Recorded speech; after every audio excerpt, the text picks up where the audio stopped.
च्या सुरुवातीलाच बातमी आहे यवतमाळमधून।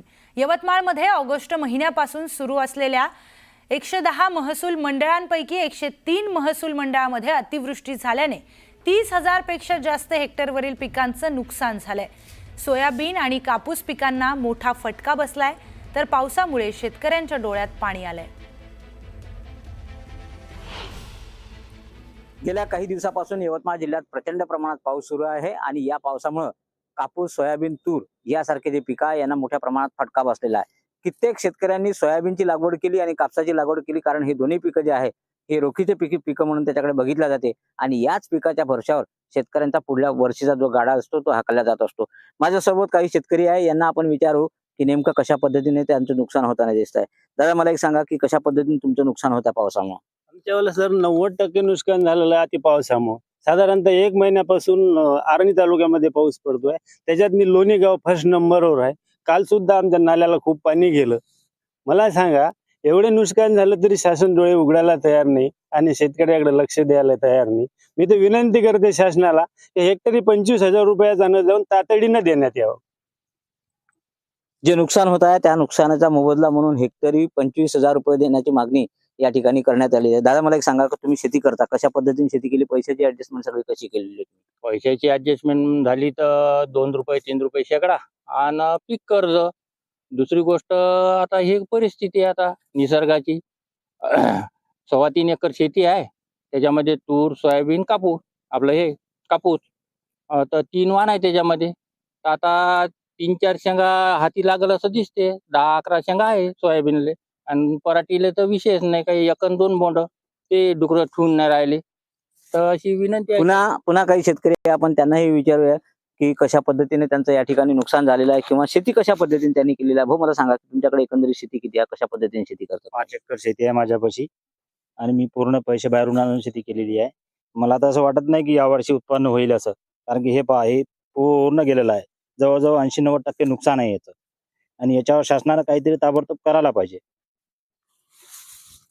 सध्या जो पाऊस सुरू आहे या पावसामुळे शेतकऱ्यांचं प्रचंड प्रमाणात नुकसान होताना दिसत आहे आणि त्यामुळे शेतकऱ्यांची जी मानसिकता आहे ती पूर्णपणे ढासळून गेल्याचं या ठिकाणी दिसून येत आहे। भास्कर मेहरे, न्यूज 18 लोकमत, लोणी, यवतमाळ। पुढची महत्त्वाची बातमी, अहिल्यानगर जिल्ह्यातील दक्षिण भागामध्ये असलेल्या अतिवृष्टीमुळे शेतकरी आणि नागरिकांचं मोठे नुकसान झालंय। विशेषतः पाथर्डी तालुक्यातील तिसगाव आणि करंजी या गावांना पावसाचा प्रचंड फटका बसलाय। तिसगाव परिसरामध्ये शेतकऱ्यांचे पीक हे वाहून गेलेत। केवळ पिकांचंच नव्हे तर सुमारे 28 ते 30 एकर जमिनीवरील सुपीक मातीच वाहून गेली आहे। शेती कशी उभी करायची आणि कर्ज कसं फेडायचं असा प्रश्न आता शेतकऱ्यांसमोर उभा राहिलाय। मावशी, मला सांगा काय परिस्थिती पावसामुळे? काय आम्ही आम्ही बाहेर पळाव सर, आमचे ही सोयाबीन ती सर पाणी आमच्या घरात शिरलं इकडे सर, आमचं भिजलं माल आणि ती भांडे आणि ती किती नुकसान झालं? आमचे काय झालेच, भांडे गेले काही, ती काय माल भिजला काही, कांदे गेले काही। काय परिस्थिती नेमकी इथं? 15 तारखेला सकाळच्या पारी अचानक 8 वाजता सकाळी अचानक गावामध्ये पाणी आलं। त्या पाण्यामुळे नदी काठच्या परिसरातील सर्व सोयाबीनची पिके पाण्याखाली गेली आणि तसेच काही कांदा चाळी भरपूर होत्या।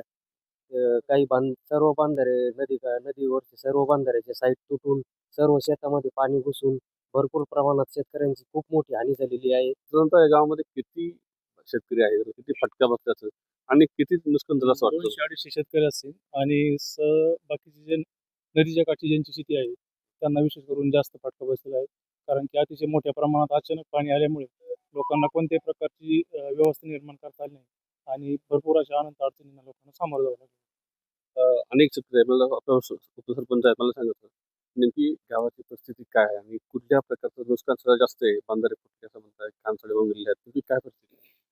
जास्त प्रमाणात म्हणजे बंधारे पण फुटलेले आहे आणि बंधाऱ्याच्या लगतची जी शेती होती, या बाजूचा भराव या बाजूचा भराव असे 2-2 भराव फुटून नदीचा पूर्ण प्रवाहच बदललेला आहे। त्याचप्रमाणे नदीच्या कडेची जी शेती होती, सोयाबीन शेती प्रामुख्याने, त्या सोयाबीन शेतीचं नदी काठच्या जमिनीचं आतोनात नुकसान होऊन ज्या कडेचे नदीच्या कडेचे पण आपले हे होते कांदा चाळीची भुसारी, ती पण बऱ्याच प्रमाणात वाहून गेलेली आहे। व्हिडिओ दीपक साहेब कोकणे, न्यूज 18 लोकमत, अहिल्यानगर. तर अहिल्यानगर जिल्ह्यामध्ये देखील दक्षिण भागात झालेल्या अतिवृष्टीमुळे शेतकरी आणि नागरिकांचे मोठे हाल झालेत.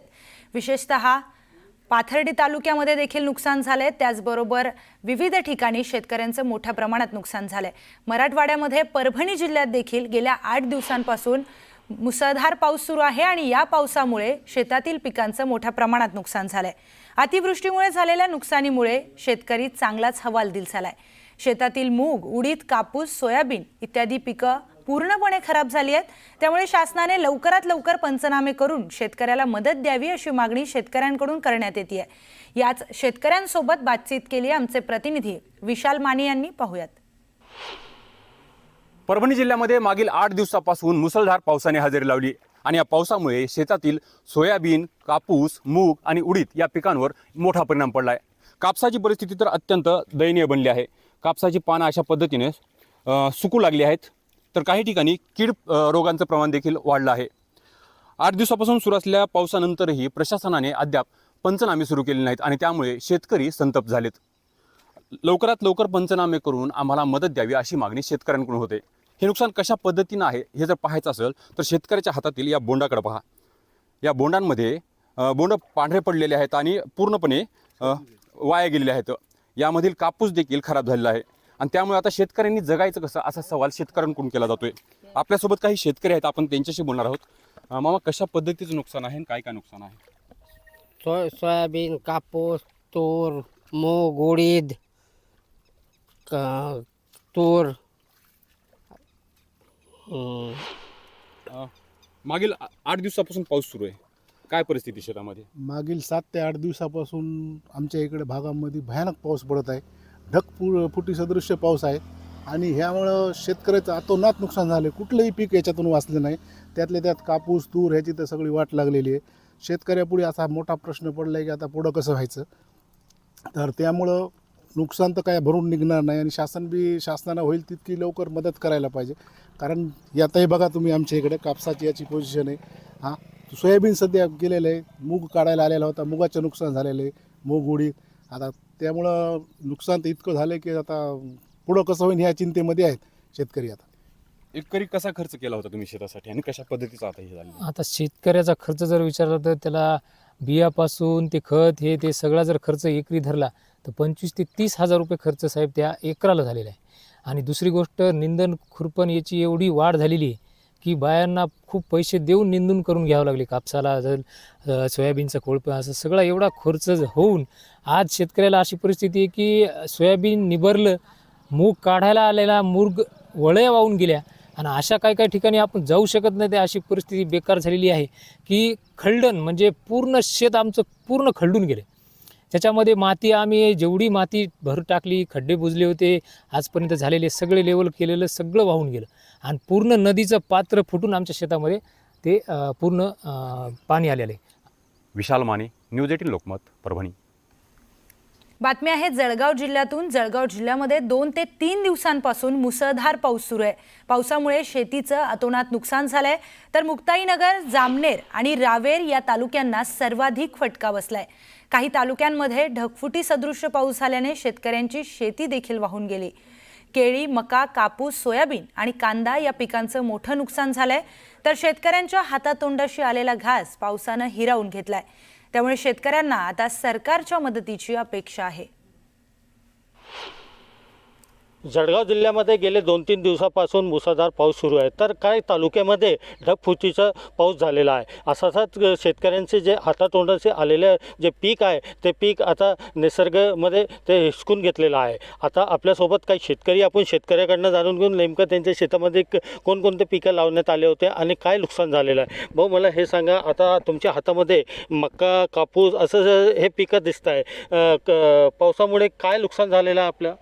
पाऊस सतत चालू असल्यामुळे काही प्रमाणामध्ये ढगफुटीचं प्रमाण वाढलं आहे. जिल्ह्यामध्ये अतोनात नुकसान झालेलं आहे. काही भागामध्ये कमी जास्त पाऊस आहे आणि आता हातातोंडाशी आलेला मका आहे, कापूस आहे, कांदा आहे, त्याच्यानंतर सोयाबीन आहे. या पिकांचे सूर्यप्रकाश नसल्यामुळे त्यांची जी आहे ते सडण्याची प्रक्रिया सुरू झाली आहे आणि त्या माध्यमातून ज्या ठिकाणी खरोखर शेतकऱ्याचं नुकसान झालं आहे त्या ठिकाणी शेतकऱ्याला एक आशा लागली आहे की बुवा शासन आपल्यासाठी काही ना काही 2 पैशाची मदत आपल्याला करू शकते. तुम्ही काय बोलणार, तुमचं काय काय नुकसान झालेलं आहे या पावसामुळे? पावसामुळे आता मका काढणीवर आलेला आहे, कापूस वेचणीवर आलेला आहे. हे बघा आता माझ्या आता कैऱ्या कपाशीच्या अगोदरच 1 महिना पाण्याने ताण दिला होता, त्याच्यात माल कमी लागला कापसाला, जो आहे तो असा सडून राहिला आहे. हे पण मग माझा मकाची काढणी चालू आहे, तर हे असे पोंगा लागून राहिले पाण्यावर जास्त पावसामुळे, कंच खराब होऊन राहिले आहे. उडीद मूग आधी आला नाही या पावसामुळे, उडीद मूग तर म्हणजे शेणच होऊन गेलं त्याचं. आणि आता जे कांद्याची नवीन लागवड सुरू आहे ते आता या पाण्यामुळे बहुतेक 70 ते 80% जमा होऊन गेले कांदे. तुम्ही काय बोलणार, तुमचं काय पीक नुकसान झालेलं आहे? आम्ही कांद्याची लागवड नेटकीच 15 दिवस झाले केलेली आहे, परंतु अचानक पाऊस आल्यामुळे आमचे पूर्ण पाण्यामध्ये कांदा आहे, कांदे वाहून गेले. जवळजवळ 70% कांदा नुकसान भरपाई होऊन गेला आहे. मग अपेक्षा काय तुमची आणि काय मागणी असेल? काही नाही, सरकारने शेतकऱ्याकडे लक्ष द्यावं, काहीतरी पंचनामा करून वगैरे. इम्तियाज अहमद, न्यूज 18 लोकमत, जामनेर.